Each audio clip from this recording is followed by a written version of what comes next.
Morphin time! Yeah! The Power Rangers is a franchise that has 30 years of history and has many curiosities and secrets that some are already well known, but others are only known by the most fanatical fans of the franchise. Write in the comments how many of these curiosities you already knew. Let's start with the most famous of all, the origin of the Power Rangers. Many people who are not very close to the series think that Power Rangers is an original story from the United States, but the reality is that this franchise is an adaptation of another series that comes from Japan called Super Sentai. Another thing is that the series was not adapted from the beginning of Super Sentai, but in the season number 16 was when they began the adaptation for the United States. Despite being an adaptation, it really has many changes since in America only the action scenes are used when the Rangers have their suits on, but the whole story has to change in order to create a story that is more adequate for the American culture. One of the interiorities that is only talked about among fans is about the actors and what one of them suffered inside the film set. The actor David Yost, who played the Blue Ranger Billy, suffered harassment because he is gay. This series began in 1993, and in those years the harassment towards homosexual people was big since there was a lot of ignorance about the subject. Because of this actor was out of the franchise for many years, but now he is back for the 30th anniversary. Due to the budget and the problems of having to adapt a Japanese series, many of the scenes we see in the Mighty Morphin series are constantly repeated. The best-known example is the Zordon scenes, since the actor only recorded several takes and these were the only ones he had to do since the production team only repeated the take when they needed it. Another example of this are some scenes of Alpha 5 where we can see that in the first episode, he had different shoulders than those that would later become the official shoulders of the suit. In some shots you can see him with the old shoulders because they are scenes that they could continue to reuse. Today, it is normal to see characters that cross over to other series or movies, but in 1998 in Power Rangers in Space, the Rangers teamed up with the Ninja Turtles. This is something that was so well liked that there are even several comics with these crossovers, as well as a line of Ranger Turtles toys. The original Mighty Morphin Power Rangers theme song called Go Go Power Rangers is the most famous theme song of the franchise and has become an iconic song in popular culture. This song was used for the first seasons and was also used in the Alien Rangers season with some slight changes. The curiosity I bring you today is that your phone keypad can produce the tunes of this song when you press 332,393 to the beat of the song.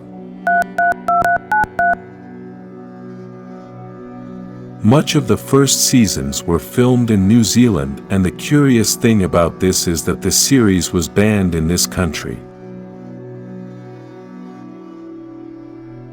After watching the first season, parents began to complain because they thought that the Power Rangers settled all conflicts by fighting and that children would do the same, so the country decided to cancel the series. The Mighty Morphin series has 145 episodes in total and Billy appears in every episode. In addition to this, he also appears in the next 10 chapters of Alien Rangers and is the only character in the series to make it.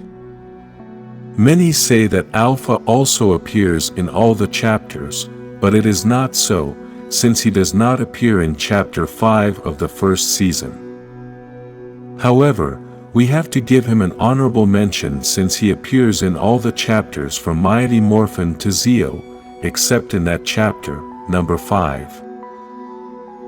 If you are not that much of a fan of the series, you might not know this fact, and that is that the Yellow Power Ranger was really a man. To explain this, you must have understood the beginning of this video since I said that Power Rangers is an adaptation of a Japanese series, and the American version used the action parts where the Rangers had the suits. In the Japanese series, the Yellow Ranger was a man, but in the American version she was a woman. This is why in the American version, when the Yellow Ranger has her costume on, she has a bigger body like a man.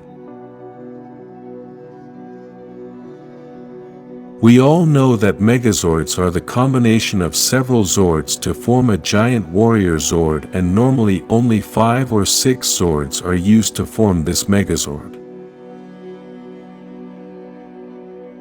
In the Power Rangers RPM series, they wanted to go a little further and have a Megazord called the RPM Ultrazord that uses 12 Zords to make the combination. After 30 years of history, Tommy Oliver still holds several records that no one has been able to beat. He has been the Ranger with the most appearances with a total of 200 episodes, besides appearing in 8 different series. He is also the Ranger who has made more color changes since he has been the Green, White, Red and Black Ranger. Another record is that he has been the only Red Ranger in 2 different teams. The budget in Power Rangers sometimes caused problems and curiosities. One of these cases are the costumes of Power Rangers SPD Squad. If we look at the helmets of this team of evil Rangers, we will be able to see that it is the same as the Power Rangers in Space Team. They just put the SPD logo on the helmet. The Power Rangers series was adapted from Super Sentai, but what inspired Super Sentai? Before the Japanese series, there was a Spider-Man series in Japan, as Marvel had made an alliance with Toei, and this allowed them to use the Spider-Man character and make any changes they wanted. In this series, Spider-Man had a flying car that was attached to a giant robot with which he could fight giant monsters. If you like Power Rangers, like this video and subscribe to this channel for more Power Rangers curiosities.